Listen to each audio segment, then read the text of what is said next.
alam kung Tacloban pa ba yun. Lahat ng ano namin gamit, wala.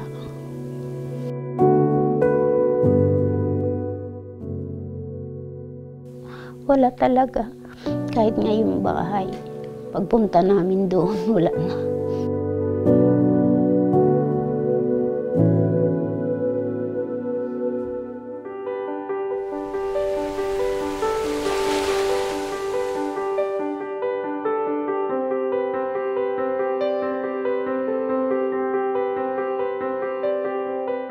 At nagpapasalamat po kami sa tagapamahalang Pangkalahatan, kay Eduardo B. Manalo po, na hanggang ngayon patuloy niya po itong nililingap.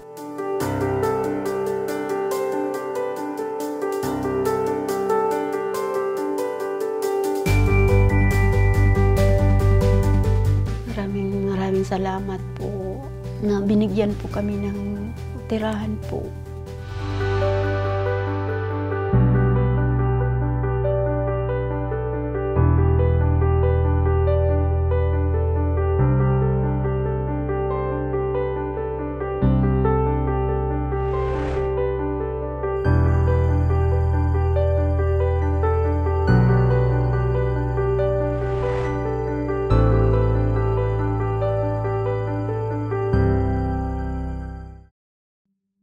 Tumatak sa napakaraming Pilipino ang ika-8 ng Nobyembre, taong 2013. Ito ang araw na sinalanta tayo ng Super Typhoon Yolanda.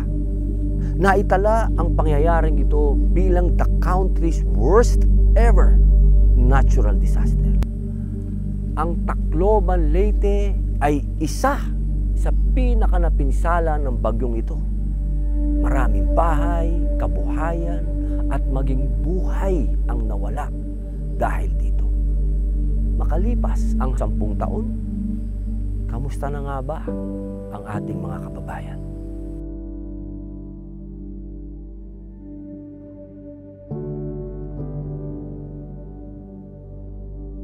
Hindi naman akalain namin na umuwi kami na bubuhos pa ng ganun.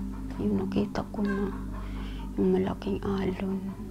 Pagkapasok, nasira agad yung bahay. Pero hindi ko nakasama yung asawa ko. Malangoy na kami. Nabitiwan ko yung panganay ko. Hindi ko naman maabot kasi andyan na yung alon. Sobrang laki. Kaya parang matagal man ako naglangoy. Pag nahihirapan ako, nakahiga na lang ako ng ganun sa dagat. Agad na nagpadala ng lingap ang Iglesia ni Cristo sa mga nasalanta ng bagyong Yolanda. At nagpapasalamat po kami sa tagapamahalang Pangkalahatan, kay Eduardo B. Manalo po.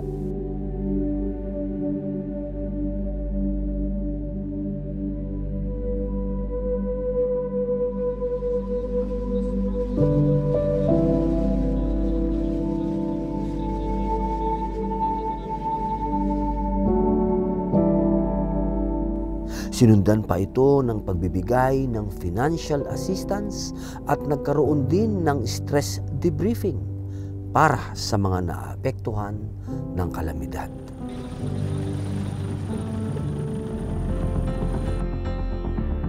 Pebrero ng taong 2014, nagsagawa ang Iglesia ni Cristo ng worldwide walk for those affected by Typhoon Haiyan o Yolanda. Sa pamamagitan nito ay nakapagpatayo sila ng isang bagong pamayanan para sa mga kababayan natin sa alang-alang Leyte. Maraming salamat po na binigyan po kami ng tirahan po.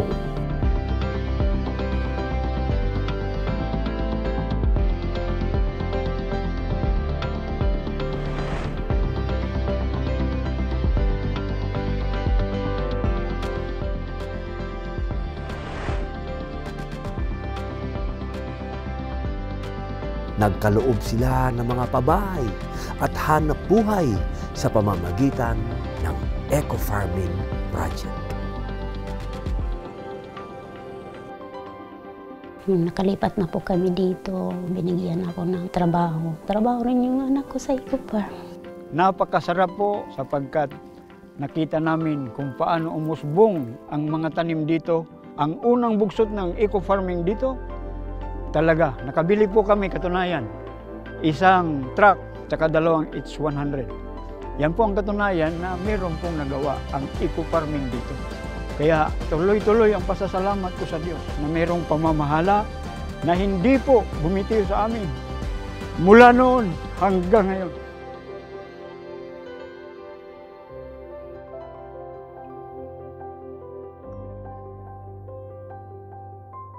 Ang paglingap at paggabay ng Iglesia ni Cristo ay patuloy na nararanasan ng mga mamamayan dito.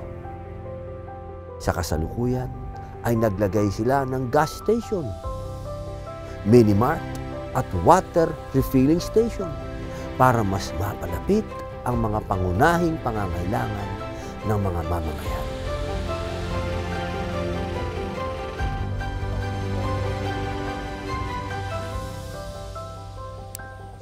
Maraming salamat po kay Eduardo B. Manalo po na hanggang ngayon patuloy niya po itong nililingap ang New Era.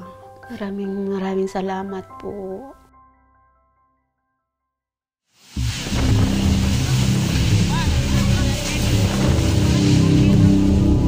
Noong 2021, isang malakas na bagyo ang nanalasa sa Pilipinas, lalo na sa Kabisayaan.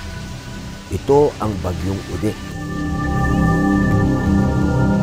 Kahit sa bata pa ako, noon lang ako nakatikim ng ganito kalakas ng bagyo. Paghampas ng hangin, talagang umilipad kami sa kalakas. Oh. Nagtumpahan na lahat na mga puno yung kalsada. Sobre yung mga kawayan yung kalsada. Puno na po talaga ng puno. Kain ko pong bigas, palay po na inaani ng aming palay. Wala na po. Kahit piso, wala kaming pera po.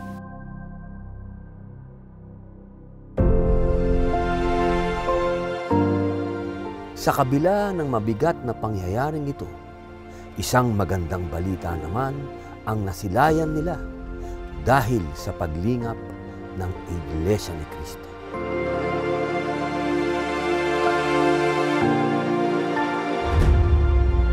Hindi namin alam na tumawag po si kapatid nga Eduardo po na bigyan kami ng tulong sa Odette po. Bigas, pera.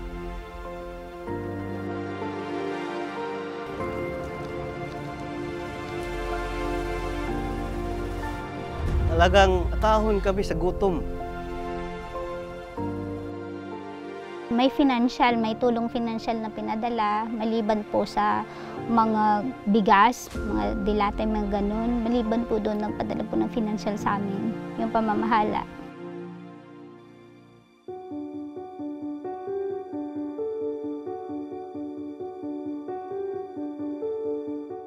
Ang matagal na nilang mga problema sa pagsasaka ay binigyan din ng solusyon ng Iglesia ni Cristo. Isang malaking pagbabago sa kabuhayan ang naipagkaloob sa kanila sa pamamagitan ng eco-farming project. May eco-farm na po dito, yung may tao na po dito sa galingan, sila na po naghahanap po ng buyers.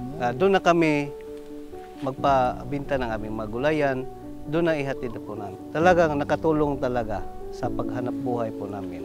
Okay na po ang buhay namin po. Makalipas ang isang taon, matapos ang bagyong Odette, isang bagong rice mill ang ipinatayo malapit sa kanila.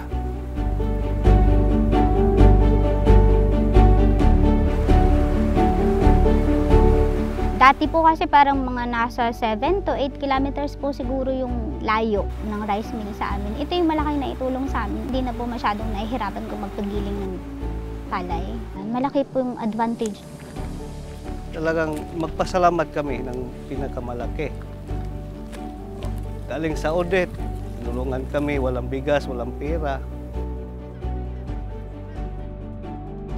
ramdam po namin na mahal kami, na may nagpapaalala sa amin, yung mga pinapadala sa amin. Diyan pa lang po, ramdam po namin yan na hindi kami pinababayaan.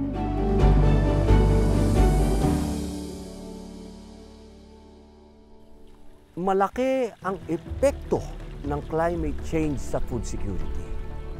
Lalong tumitindi ang kahirapan habang tumataas ang presyo ng mga bilihin. Isa ang Iglesia ni Cristo sa mga gumagawa ng paraan upang makatulong na mabawasan ang paglubha ng problema ito sa pamamagitan ng eco-farming projects. Hindi basta-bastang pagkilos ang kanilang ginagawa. Nilalakipan ito ng malalim na edukasyon at makabagong teknolohiya.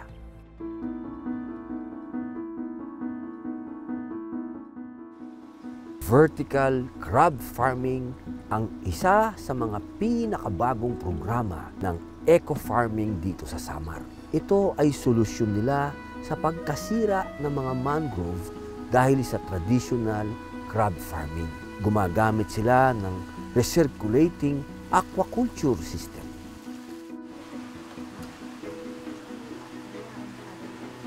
Bago namin ilalagay sa cage, titimbangin muna. Pag nailagay na po siya sa cage, nandito na po siya sa loob. Ang inaasahan po naming timbang ay aabot siya ng 700 grams. Sa isang buwan na pag-aalaga sa kanya. Isa sa mga natutulungan ng vertical crab farming ay si Janilo, na kahit malayo sa kanyang ina at kapatid, ay patuloy na nagsusumikap para sa pamilya. Nagsusumikap po na maitaguyod ko yung nanay ko at kapatid ko po, na makatapos sa pag-aaral yung kapatid ko. Kaya nga umabot ako dito. Totoo, kahit nasa malayo, naibigay ko naman po yung nangailangan para sa aking pamilya. Isa rin sa mga bagong proyekto dito sa Samar ay ang salt production. Ito ay nakatutulong na matugunan ang kakulangan ng supply ng asin at pagtaas ng presyo nito.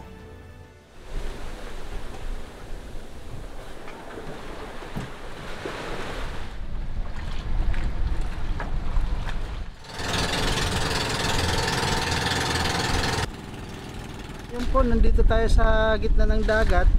Wala po guys pang mga 10 kilometers po para kumuha ng tubig dagat kasi dito pong maalat na dagat at saka malinaw, malinis po na dagat. So ready niya.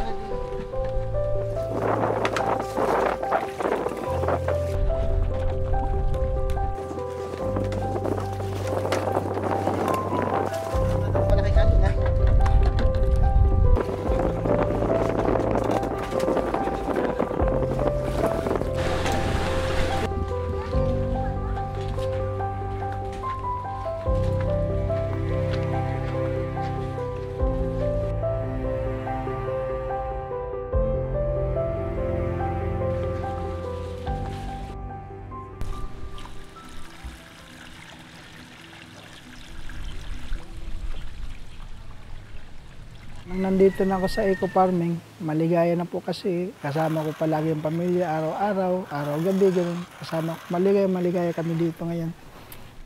At sa pamamagitan ng proyektong ito ng Iglesia ni Cristo, nabibigyang katuparan ang mga pangarap ng mga katulad ni Janilo at Ronald. Nagpapasalamat kami na natayuan dito ng eco-farming. Lalo na nagpapasalamat kami kay kapatid ng Eduardo Manalo kasi patuloy na kinakasangkapan ng Panginoon Diyos para magabayan mga kapatid na naghihirap.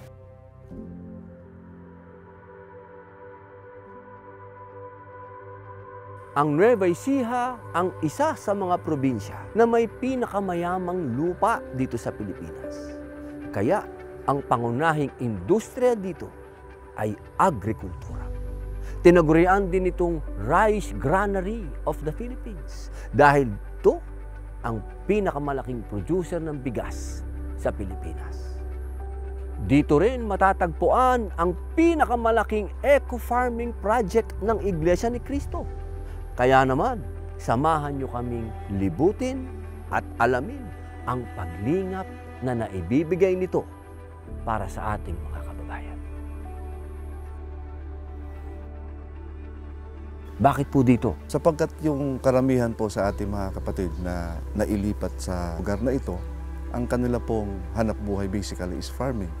At ang lupa po rito ay talaga namang arable siya or tillable siya, maganda siya para sa pagsasaka. Ano po ba ang gusto pang masolusyonan eco-farming? Nais po ng pamamahala na mangyari sa ating po mga kapatid ay magiging sustainable po sila. Meron silang hanap buhay na naibigay sa kanila, yun po ay mapagyayaman nila. Kanel, 1, 2, 3, 4 sa 37,000. Ilan bali yun? Bali, ito pong apat na yan, saka itong apat dito. Ay, ito pa pala! Oh, yan po, yan. 5, 6, 7, 8. Bali, 8. Opo. Bali, ang total ano niyan, heads, nasa 296,000 po ang capacity nito. Dami nun ah. Opo. Wow! Malaki ba ang naitulong sa iyo ng eco-farming sa pamumuhay mo? Malaki. Napakalaki. Bukod sa stable na po yung income mo, payapa ka dito. Pero yung pamamahala, marami siyang natutulungan. Napakarami po. Oo, Sobrang dami. kay kapatid, kay hindi. Sobrang dami. Bukas siya talaga. Bukas po para sa lahat. Oo. Sa lingap lang po natin, hindi mo matatawaran yung lingap ng iglesia. Gaano ka, Kanel, nagpapasalamat sa pamamahala? Hindi po matutumbasan yung salita lang. Kaya po ang ginagawa namin dito sa Mega Poultry, yung way ng pagpapasalamat namin, ipinapakita na lang po namin na laging maganda yung production namin.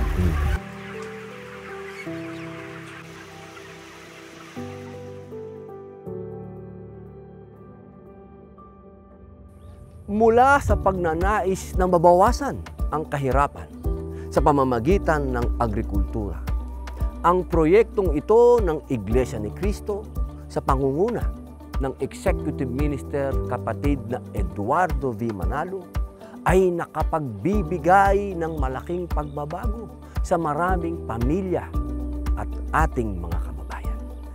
Kaya naman, patuloy nilang nililinang pa ang agrikultura sa pamamagitan ng eco-farming project upang lalong makapagbigay ng mas marami pang kabuhayan para sa ating mga kababayan. Ang paglingap na ito ay isang inspirasyon para sa ating